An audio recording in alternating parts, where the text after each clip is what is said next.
Nuestra responsabilidad es muy seria en gran manera, pues preferimos nosotros emplear el tiempo en la lección de la palabra, en la predicación.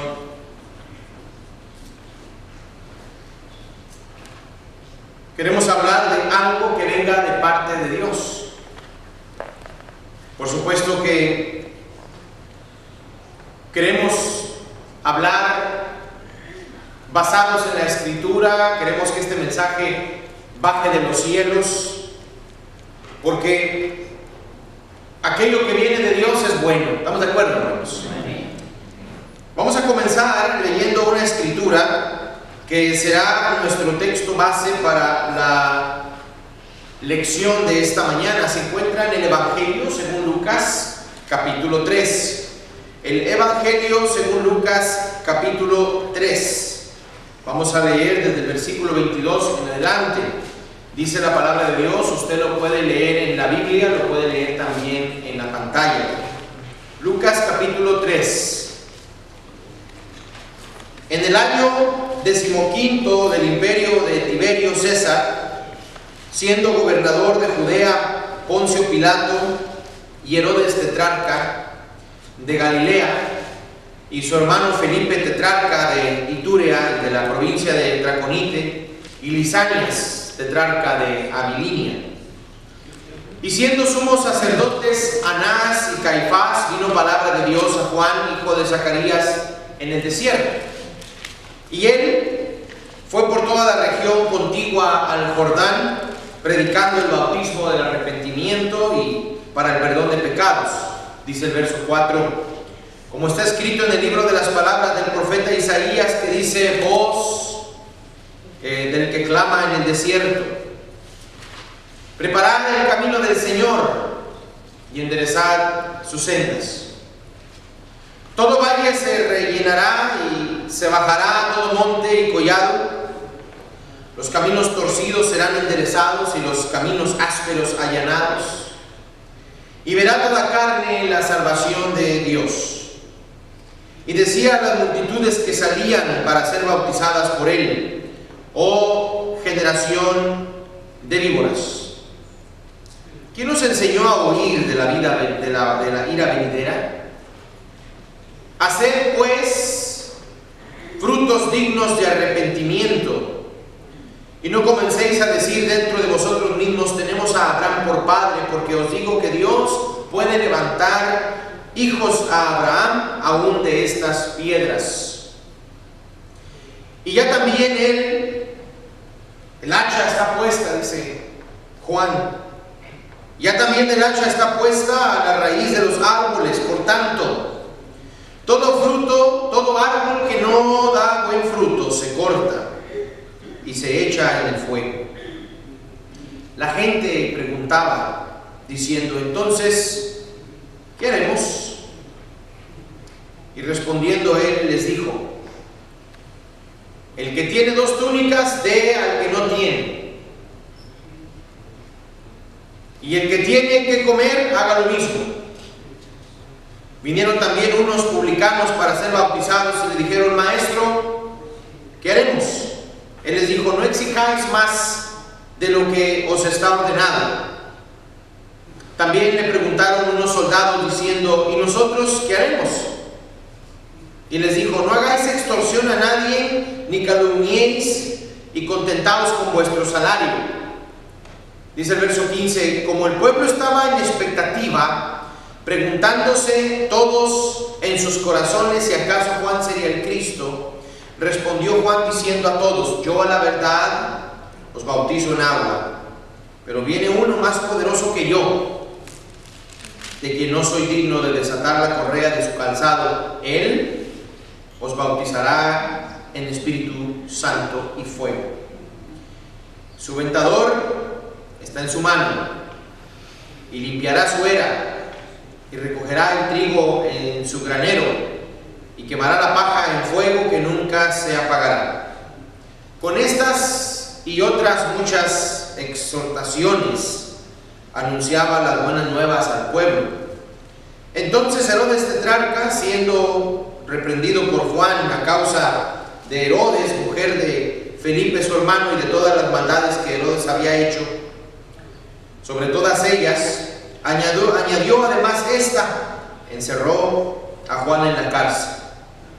Y aconteció que cuando todo el pueblo se bautizaba, también Jesús fue bautizado, y orando el cielo se abrió, y descendiendo el Espíritu Santo sobre él en forma corporal como paloma, y vino una voz del cielo que decía: tú eres mi Hijo amado, en ti tengo complacencia. Palabra de Dios. Amén.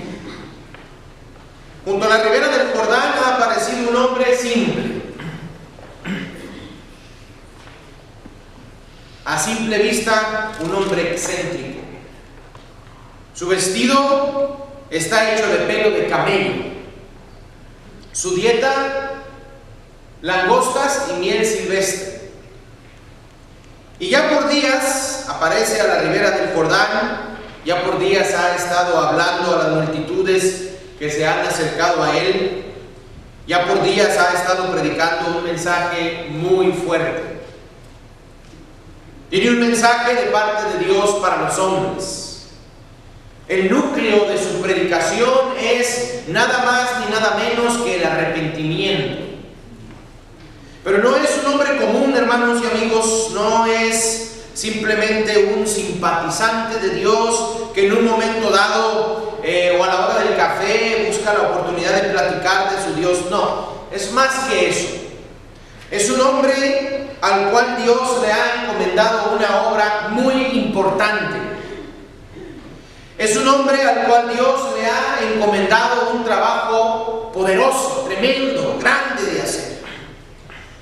Y este hombre, en su fidelidad, pues se esfuerza por hacer la obra de Dios.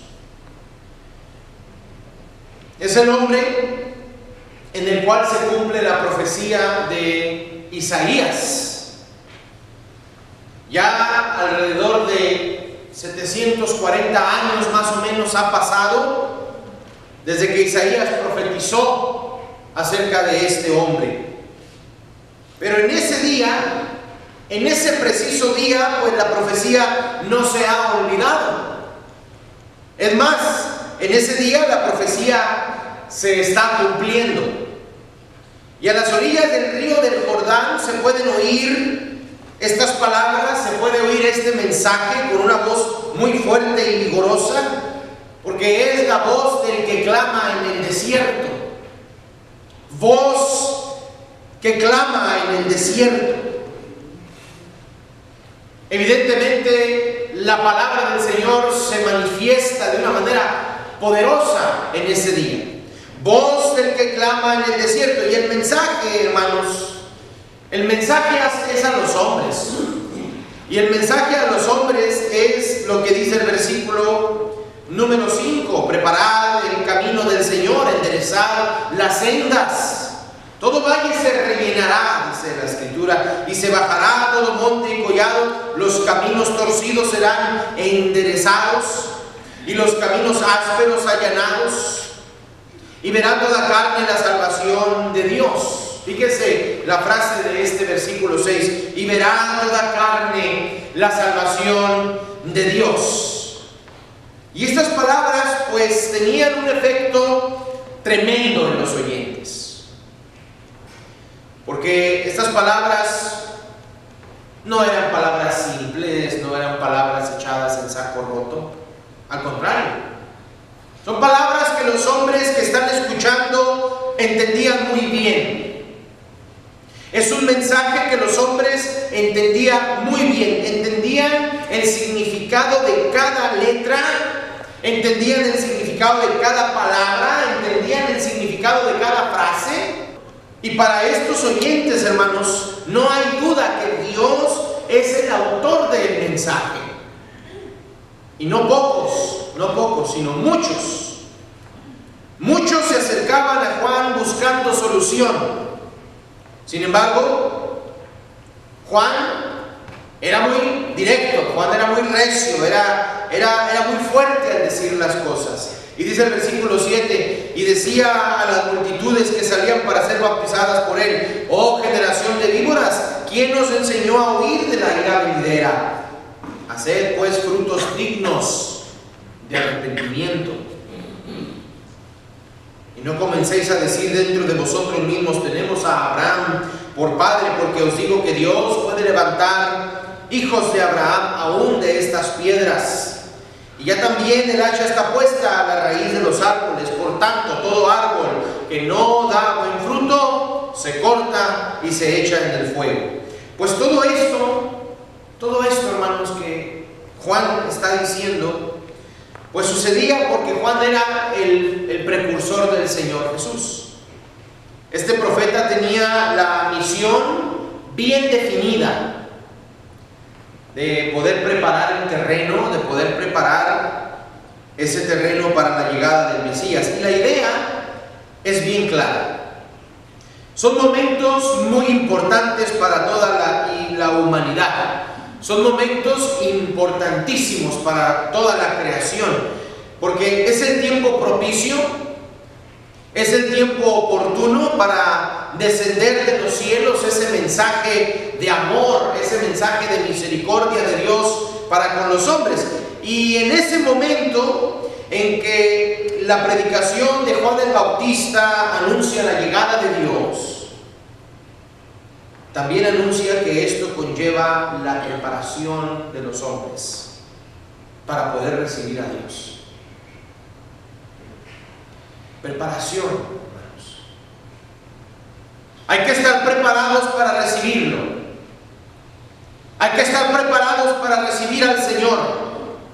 Por eso dice Juan en el versículo número 5: todo valle se rellenará y se bajará todo monte y collado. Los caminos torcidos serán enderezados y los caminos ásperos serán allanados. Bueno, habla de hacer cambios transitables, cambios trascendentales.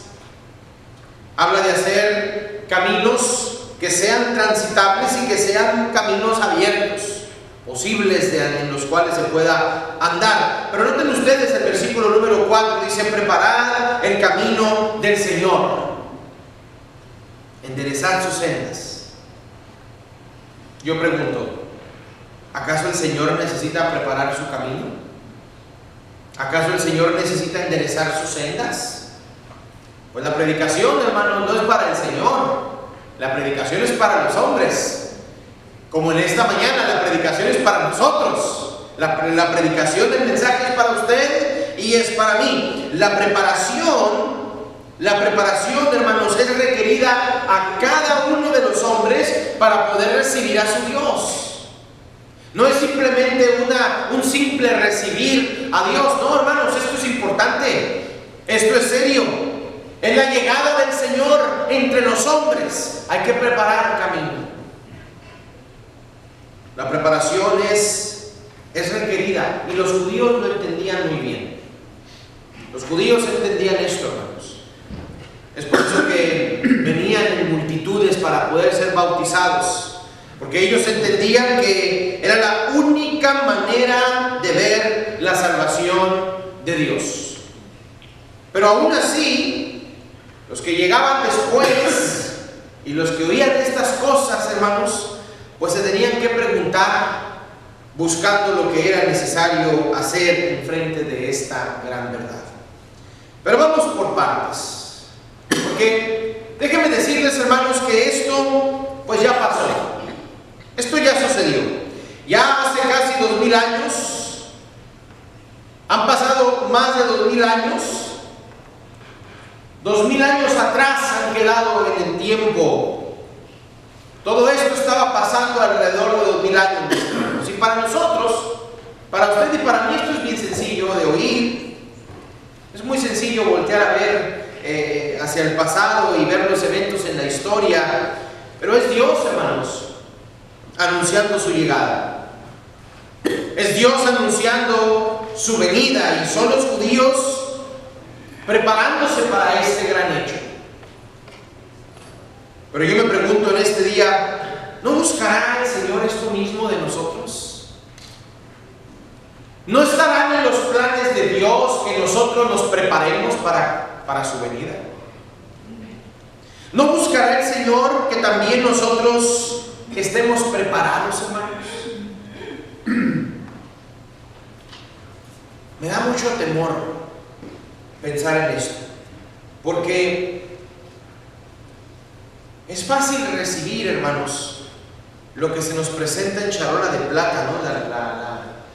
Recibir la oportunidad de ser salvos en Cristo Jesús, la oportunidad de que Dios nos acepte, la oportunidad de ir a los cielos. Cuando venga el Señor por segunda vez y venga por nosotros y nos lleve. Todo esto pues es relativamente fácil. Recibir estas cosas se escucha y se antoja fácil. Lo difícil es prepararse. ¿Cuántas veces no hemos predicado sermones de que hay que prepararnos para la venida de Cristo? Hay que prepararnos para los últimos tiempos. Hay que prepararnos para ir a la vida eterna. Hay que prepararnos para cuando vaya a venir el Señor. Para cuando vayamos a entrar a los cielos. Hay que prepararnos. Pero es difícil, hermanos. Y yo hablo como hombre. Porque preparar el camino del Señor, enderezar sus sendas, rellenar los valles, bajar todo monte y collado y allanar los caminos ásperos, son cosas, hermanos, que corresponden al hombre de hacer. Esto corresponde a los hombres hacer. Esto que vemos nosotros y que leemos en la Escritura es algo que nos corresponde a cada uno de los hijos de Dios. Eso es preparación, mis hermanos. Y esto no le corresponde simplemente al predicador y a los líderes. Esto nos corresponde a cada uno de los hombres, a cada uno de nosotros. Y no hablamos de un trabajo físico o material, no estamos hablando, hermanos, de un trabajo que sea físico. Hablamos de un trabajo mental, hablamos de un trabajo intelectual. Porque aquí, hermanos, en la mente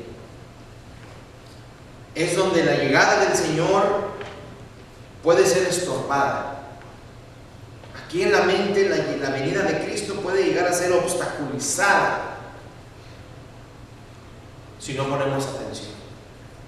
Aquí es en la mente donde se tiene que emparejar el terreno, mis hermanos. Aquí es en la mente donde se tiene que limpiar esas asperezas.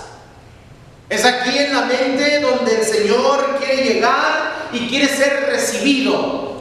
Por eso hemos dicho que cuando se predica la palabra, llega la palabra desde los cielos y llega a la mente del hombre para convencernos de las cosas de Dios. Es en la mente donde se puede recibir y la mente, hermanos, puede ser estorbada para no recibirlo correctamente.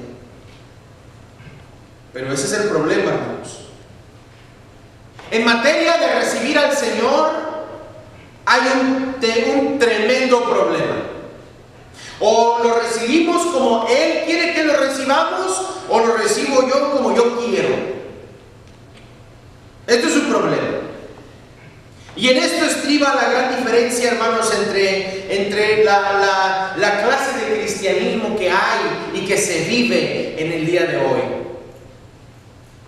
En esto estriba la diferencia, la gran diferencia entre el cristianismo real y el cristianismo pretendido. En esto estriba la gran diferencia entre de haber preparado el camino del Señor o no haber preparado el camino del Señor. Estoy hablando yo a nivel personal, cada uno de los que estamos aquí, hermanos. Estoy hablando de cada uno. Porque cada generación de hombres sobre la tierra, mis hermanos, debe de enfrentarse a Dios y debe de enfrentarse a su verdad. Cada uno a su tiempo. Cada generación debe de pasar por el proceso de acercamiento. ¿Qué buscamos en las iglesias? Acercar gente a la iglesia. ¿Qué buscamos en la iglesia? Acercar gente a Dios. ¿Qué buscamos, hermanos, en las congregaciones? Acercar al perdido, al Salvador. Acercar gente. En esta generación tiene que ser una generación que entra en el proceso de acercamiento. Por eso está tan desvirtuado el cristianismo contemporáneo en nuestros días, que me atrevo a decir que algunos cristianos, y permítame ponerlo entre comillas, qué bárbaro, qué bárbaro, no se prepararon para recibir al Señor. No están preparando el camino del Señor. Porque preparar el camino del Señor, hermanos, según la profecía de Isaías, preparar el camino del Señor según la predicación de Juan el Bautista, preparar el camino del Señor según la palabra del Señor, preparar el camino del Señor es algo grande, es algo muy importante, es algo muy serio, les decía. Preparar el camino del Señor es precisamente enderezar las sendas de nuestra vida. Preparar el camino del Señor es rellenar los valles, es bajar todos los montes, los collados, hermanos, es allanar los caminos ásperos, y esto corresponde a nosotros, no a Dios. Él viene y va a ser recibido o no. Él viene y va a ser recibido por usted o no. Él está haciendo su obra y va a hacer su obra, pero preparar el camino del Señor es para mí, hermanos. Es mi trabajo, es mi tarea, es mi responsabilidad como hijo de Dios. ¿Están de acuerdo conmigo, iglesia? Sí. Preparar el camino del Señor, hermanos, corresponde al hombre hacerlo. Y no estamos hablando de un trabajo físico, estamos hablando, hermanos, de un trabajo mental, intelectual, a nivel interior del hombre. Ya no solamente abrir la mente, ahora también es abrir el corazón para que entre el Señor.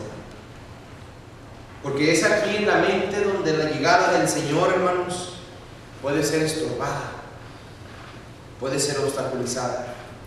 Yo creo que hasta aquí, y dentro de este contexto de lo que estamos diciendo, habemos dos clases de cristianos.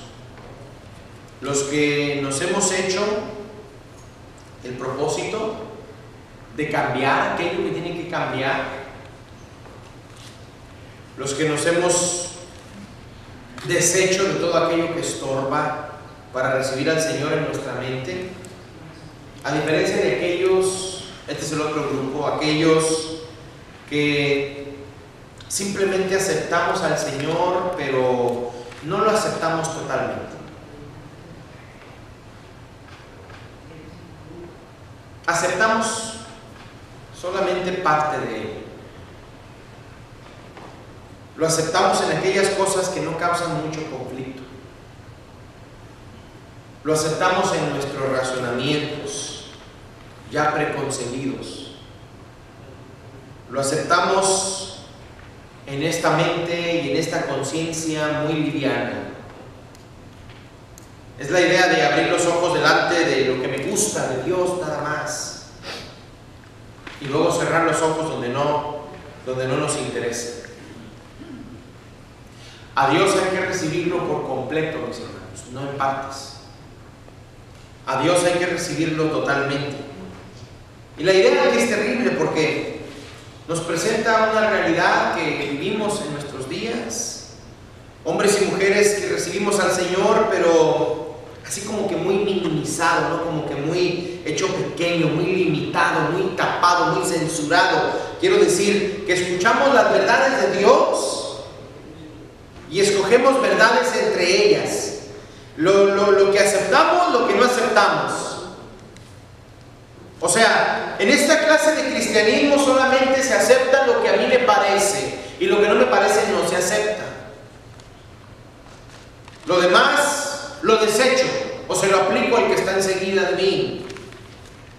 En esta clase de cristianismo solamente se acepta lo que me parece. Lo demás lo desecho. Ese es el cristianismo sin compromiso. Corresponde al otro grupo.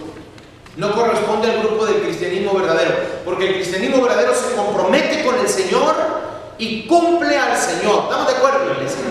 El otro cristianismo, la otra clase de cristianismo, no tiene compromiso. que sin palabras te dice: no esperes de mí más de lo que doy. Y no da, no trabaja, no se esfuerza, no camina. Es un cristianismo estancado. Yo no quiero ni imaginar que en esta casa haya cristianos que vivan un cristianismo estancado. Cristianismo estancado no obra la justicia de Dios, y con eso se lo digo. Un cristiano estancado no puede ir a los cielos, mis hermanos. Un cristiano estancado está en problemas, hermanos. Un cristiano estancado está obstaculizado, no se mueve y se tiene que mover. No podemos darnos el lujo de ser cristianos estancados. Traducido al español es cristiano de banca. No sea usted un cristiano de banca. Porque hay que recordar una cosa: el agua estancada huele mal, ¿verdad, hermanos? ¿Alguna vez ha pasado por un charquito de agua estancada? Oiga, que acabando de lavar su carro usted empieza a pasar por un charquito de esos de agua negra y pisa todo el agua y le salpica todo su carro limpio, y ya no nada más se lo va a ensuciar, lo va a apestar, porque el agua estancada apesta. El agua estancada, hermanos, se corrompe. El agua estancada a la larga se seca. Por eso simplemente encontramos gente que dice ser pueblo de Dios, pero sin obligación delante de Dios. Esa gente que dice: no lo hago yo, que lo haga otro. Porque las verdades expresadas en la Biblia siempre están condicionadas por el hombre y por su mente. Eso es aberración, hermanos. Yo no sé si entienden ustedes esta aberración. Esta clase de cristianismo, si se le puede llamar así, siempre va a encontrar argumentos para no hacerlo. Siempre va a encontrar excusas para no trabajar. Siempre va a buscar motivos para no perdonar. Se va a convencer a sí mismo, a sí misma, de que no es necesario obedecer, que era lo que les decía en la mañana. No es necesario hacer nada para la salvación. Siempre se va a reconfortar a sí mismo, a sí misma, por no cumplir. Siempre se va a excusar a sí mismo, a sí misma, en frente de cada verdad expuesta en la palabra del Señor. Quiero decir que no va a batallar para ser un mal cristiano o cristiana, porque en su mente está convencido y convencida de que no es necesario hacer lo otro. No es necesario hacer lo correcto. ¿Saben ustedes por qué? Porque no prepararon el camino del Señor. Porque no enderezaron sus sendas. Qué triste es, ¿no?, que venga el Señor a nuestras vidas y no estemos preparados para recibir al Señor. Porque no enderezaron sus sendas, porque no rellenaron los valles, no bajaron todo monte y collado, no enderezaron los caminos torcidos, ni tampoco allanaron los caminos ásperos. Por eso se vive una vida liviana en el cristianismo, por eso no hay compromiso, por eso no hay responsabilidad, por eso no hay seriedad en nuestra vida personal cristiana. Esta clase de hombres y de mujeres no han entendido la palabra del Señor, y de aquí se desprende lo que llamamos pura pretensión, autoengaño. Es como decir: ven, hermano, hermana, ven, vamos a nadar en este mar de sabiduría divina, en aguas frescas y saludables y ricas. Y esta clase de cristianos dice: gracias, hermano, pero yo tengo mi propio pantano de aguas corrompidas y malolientes en las que yo puedo nadar sin necesidad que me ayude. Gracias, yo aquí tengo mi charquito pestilente en el cual puedo refrescarme cada día. Y es que en su mente no ha rellenado los valles.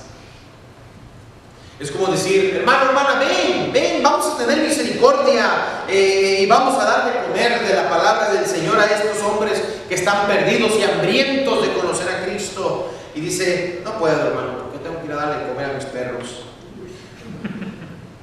No puedo.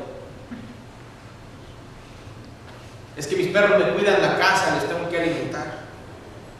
Que por cierto me acabo de acordar que no les dejé comida a mis perros, pero bueno, eso es otro tema. ¿Qué pasa? No ha bajado los montes ni los collados.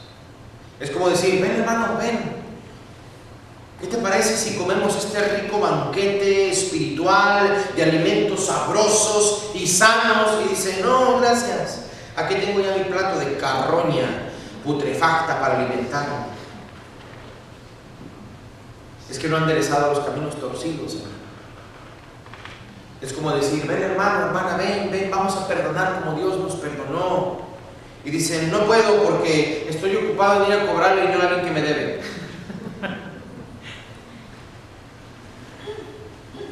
Evidentemente tampoco ha llenado los caminos ásperos. Es como decir, hermano, hermana, ven, vamos a los cielos, vamos a la vida eterna, vamos allá, vamos para allá con el Señor. Y el hermano dice, pues para allá voy, para allá mismo voy, así, bien fresquecitos, para allá voy. No, no es cierto, porque nunca preparó el camino del Señor. Podemos ir a los cielos, hermanos, queremos ir a los cielos y podemos ir a los cielos, pero necesitamos preparar el camino del Señor. Por eso Juan pregunta de esta manera, por eso predica de esta manera, por eso habla de esta manera, por eso reta de esta manera. Y él habla de su mensaje de arrepentimiento, y arrepentimiento significa ser avisado en la mente de estas cosas, entenderlas, ponerlas en el corazón, cambiar. El Señor nos está diciendo de alguna manera, mira, no es por allí, es por acá. Que si estuviera viéndonos a lo lejos, no, allá todo desviándonos, oiga, no es por allá, no, es por aquí, es por aquí. Porque el Señor nos va guiando, Él nos guía, pero si te dejas, si no te dejas, no puedes aprovechar la guía del Señor. El Señor busca que entendamos y que volvamos al camino correcto. Pero esto no se logra sin arrepentimiento, no se logra sin cambio, no se logra sin transformación. Por esto, hermanos, Juan, cuando habla, dice que multitudes salían a bautizarse porque entendían que era necesario ponerse bien con Dios. Y nosotros en este día, hermanos, estamos exactamente en la misma situación. Necesitamos entender lo que Dios busca de cada uno de nosotros. ¿Qué es eso que Dios busca de ti? ¿Qué es eso que Dios busca de mí? ¿Qué es lo que Dios quiere de nosotros? Él necesita que entendamos quién es Él. Él necesita que entendamos que nuestro Dios quiere llegar y ocupar nuestra mente y nuestro corazón. Dios quiere ser Señor hasta de nuestros pensamientos. Dios quiere ser Señor de nuestras decisiones. Dios quiere ser Señor de nuestras vidas. Y en algunos de nosotros que ya lo hemos logrado, gloria a Dios, pero los que no lo hemos logrado, yo les pregunto en esta mañana, ¿a cuál de los dos grupos perteneces